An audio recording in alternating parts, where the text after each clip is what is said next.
ഇന്ന് നമ്മൾ ചർച്ച ചെയ്യുന്ന PCOD അല്ലെങ്കിൽ പോളിസിസ്റ്റിക് ഓവറിയൻ ഡിസീസ്. ഞാൻ doctor Fessy Louis, associate professor and senior consultant, Amrita fertility centre, Amrita medical college, Kochi. ഈ PCOD എന്ന് വെച്ചാൽ പോളിസിസ്റ്റിക് ഓവറിയോട് കൂടി വരുന്ന ഒരു അസുഖമാണ്. അതായത് ഓവറിയിൽ ചെറിയ ചെറിയ സിസ്റ്റുകൾ വരുന്ന വഴിയായിട്ട് പോളിസിസ്റ്റിക് എന്നാണ്, അതാണ് അതിൻ്റെ നാമധേയം. ഈ ഒരു 30 വയസ്സിന് താഴെയുള്ള സ്ത്രീകളിൽ സ്കാൻ ചെയ്യുകയാണെങ്കിൽ ഒരു 20-25% സ്ത്രീകൾക്കും ഓവറിയിൽ PCO ഉണ്ടായിരിക്കും, അതായത് പോളിസിസ്റ്റിക് ഓവറീസ് ആയിരിക്കും. പക്ഷേ അതുകൊണ്ട് പോളിസിസ്റ്റിക് ഓവറീസ് കൊണ്ട് വേറെ പ്രോബ്ലംസ് ഒന്നും ഉണ്ടാവില്ല. അതായത് പീരീഡ്സ് ഇറഗുലർ ആയിക്കൊള്ളണമെന്നില്ല. അതായത് സാധാരണ സ്ത്രീകൾക്ക് യൂട്രസ് ഉണ്ടാവും, യൂട്രസിൻ്റെ സൈഡിൽ ട്യൂബ് ഉണ്ടാവും, സൈഡിൽ 2 ഓവറീസ് ഉണ്ടാവും, ഓരോ സൈഡിൽ ഓരോ ഓവറിയിൽ നിന്ന് അണ്ടം അല്ലെങ്കിൽ എഗ് ഉണ്ടായതിന് ശേഷം സാധാരണ എഗ് ട്യൂബിലേക്ക് കയറും. അപ്പോൾ ബീജം അവിടെ ഉണ്ടെങ്കിൽ ബീജമായിട്ട് ചേർന്ന് ഭ്രൂണമായതിന് ശേഷം 5 ദിവസം കഴിയുമ്പോഴാണ് ഗർഭാശയത്തിൽ വന്ന് ഭ്രൂണം വളരും. സാധാരണ ഈ അണ്ടം അല്ലെങ്കിൽ എഗ് ഉണ്ടായതിന് ശേഷം 14 ദിവസം കഴിയുമ്പോഴാണ് സാധാരണ പീരീഡ് വരിക. അപ്പോൾ ഈ പോളിസിസ്റ്റിക് ഓവറി ഡിസീസ് ഉള്ളവർക്ക് അല്ലെങ്കിൽ അതായത് ഓവുലേഷൻ ശരിക്കും നടക്കില്ല. അതായത് ഞാൻ സാധാരണ ഉദാഹരണമായിട്ട് പറയാറുള്ളത്, ഒരു തെങ്ങിൻ്റെ മുകളിൽ സാധാരണ മുച്ചിങ്ങ ഉണ്ടാവും, പിന്നെ അത് കരിക്കാവും, പിന്നെ വലിയ തേങ്ങയാവും. അപ്പോൾ ഈ തെങ്ങിൻ്റെ മുകളിൽ എല്ലാം മുച്ചിങ്ങ രൂപത്തിലിരിക്കും. ഒന്നും വളർന്ന് മെച്ചുറായിട്ടുള്ള തേങ്ങ ആവുന്നില്ലെങ്കിൽ അതിന് അങ്ങനത്തെ ഒരു അവസ്ഥയാണ് പോളിസിസ്റ്റിക് ഓവറി എന്ന് പറയും. അതായത് ഓവറിയിലെല്ലാം ചെറിയ കുമിളയായിട്ട് ഫോളിക്കിൾസ് ഉണ്ടാവും, ഒന്നും വലുതായിട്ട് മെച്ചറാവുന്നില്ല, അതായത് വലിയ എഗ് ആവുന്നില്ല. സാധാരണ എഗ് ഉണ്ടായി വിരിഞ്ഞതിന് ശേഷമാണ് 14 ദിവസം കഴിയുമ്പോൾ പീരീഡ്സ് വരെ.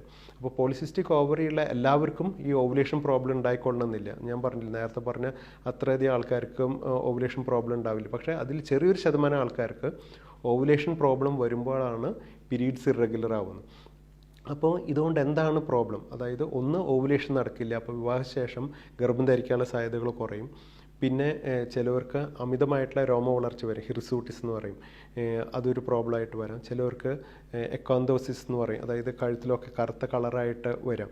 അപ്പോൾ ഇതൊക്കെ ബേസിക്കലി സാധാരണ വരാം തടിയുള്ളവർക്ക് PCO കൊണ്ട് കൂടെ വരുമ്പോഴാണ്. അപ്പോൾ നേരത്തെ ഞാൻ പറഞ്ഞ മാതിരി ഈ സ്ത്രീകൾക്ക് PCO ഉണ്ടെങ്കിലും പെട്ടെന്ന് അവരുടെ തടി കൂടുക, അല്ലെങ്കിൽ സാധാരണ കണ്ടുവരുന്നത് വിദേശത്തേക്ക് ജോലിയായിട്ട് പോവുക, അല്ലെങ്കിൽ വിവാഹശേഷം അവരുടെ ഭക്ഷണ രീതി മാറുകയാണ്, അവരുടെ ലൈഫ് സ്റ്റൈൽ മാറുകയാണ്, സെഡൻഡറി ലൈഫ് സ്റ്റൈൽ ആവുകയാണെങ്കിൽ സാധാരണ കണ്ടുവരുന്നത് ഇവർക്ക് ഓവുലേഷൻ പ്രോബ്ലം കൂടി വരും. ഇവർ ഓവുലേഷൻ പ്രോബ്ലം വരുന്ന വഴിയായിട്ട് ഇവർക്ക് പീരീഡ്സ് ഇറഗുലർ ആയിട്ടാണ് സാധാരണ കണ്ടുവരുന്നത്.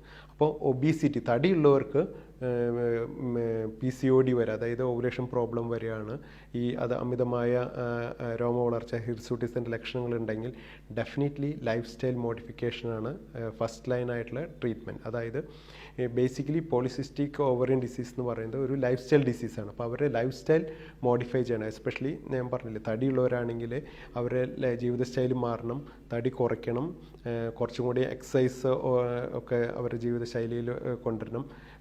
കാരണം എന്താ വെച്ചാൽ ഇവരിലെല്ലാം കുറേ ഇൻസുലിൻ്റെ അളവിലും വ്യത്യാസം വരും. അപ്പോൾ ഭക്ഷണത്തിലും അമിതമായിട്ടുള്ള മധുരമുള്ള ഭക്ഷണ സാധനങ്ങൾ കുറയ്ക്കണം, ഭയങ്കര കൊഴുപ്പുള്ളത് കുറയ്ക്കണം, നേരത്തെ പറഞ്ഞ ഒരു എക്സസൈസൊക്കെ കൂടുതലായിട്ട് ചെയ്യേണ്ടതാണ്. അപ്പോൾ ഇതുവഴിയായിട്ട് ഒരു പീരീഡ്സ് കറക്റ്റ് ആവുന്നില്ലെങ്കിൽ അതിൻ്റെ അർത്ഥം ഓവുലേഷൻ കറക്റ്റ് ആയിട്ടില്ല. അങ്ങനെയാണെങ്കിൽ ഇവർക്ക് ചില മെഡിസിൻസ്, മെറ്റ്ഫോർമിൻ, മയോനിസിറ്റോൾ, അങ്ങനത്തെ ചില മെഡിസിൻസ് നേരത്തെ കൊടുക്കാം. പക്ഷേ വിവാഹശേഷം ആണെങ്കിൽ നമ്മൾ ഈ വക കാര്യങ്ങളുടെ ഒന്നും പീരീഡ്സ് റെഗുലർ ആയിട്ടില്ലെങ്കിൽ, അതിൽ ഓവുലേഷൻ ശരിക്കും നടക്കുന്നില്ലെങ്കിൽ അണ്ടോൽപാദനം നടക്കുന്നതിനുള്ള മെഡിസിൻസ് കൊടുക്കണം, ഓവുലേഷൻ മെഡിസിൻസ് കൊടുക്കുക. ഇത് ഗുളിക രൂപത്തിൽ കൊടുക്കാം.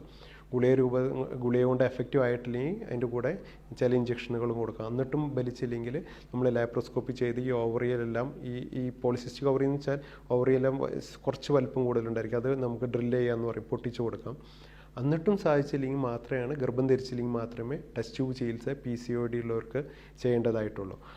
പക്ഷേ ചെറിയൊരു ശതമാനം പോളിസിസ്റ്റിക് ഓവറിയൻ ഡിസീസ് തടി കുറഞ്ഞവർക്കും വരും, അതാണ് ലീൻ PCO എന്ന് പറയുക. അവർക്കും ലൈഫ് സ്റ്റൈൽ മോഡിഫിക്കേഷൻ ചില മെഡിസിൻസും കൊടുക്കാം. പക്ഷേ നമ്മൾ അറിഞ്ഞിരിക്കേണ്ടത് ഈ ഓവുലേഷൻ മെഡിസിൻസ്, അണ്ടോൽപാദനത്തിനുള്ള മെഡിസിൻസ് വിവാഹത്തിന് മുമ്പ് നമുക്ക് സാധാരണ കൊടുക്കാൻ പാടില്ല. അപ്പോൾ അഡolescent ഏജ് ഗ്രൂപ്പ്, അതായത് കല്യാണത്തിന് മുമ്പുള്ള പ്രായങ്ങളിൽ ഇപ്പോൾ പീരീഡ്സ് ഇറഗുലർ ആണെങ്കിൽ അവർക്ക് PCOയും കൂടി ഉണ്ടെങ്കിൽ ബേസിക്കലി ലൈഫ് സ്റ്റൈൽ മോഡിഫിക്കേഷൻ ആണ് ആൻഡ് ഡയറ്റാണ് ഏറ്റവും കൂടുതലായിട്ട് ശ്രദ്ധിക്കേണ്ടത്.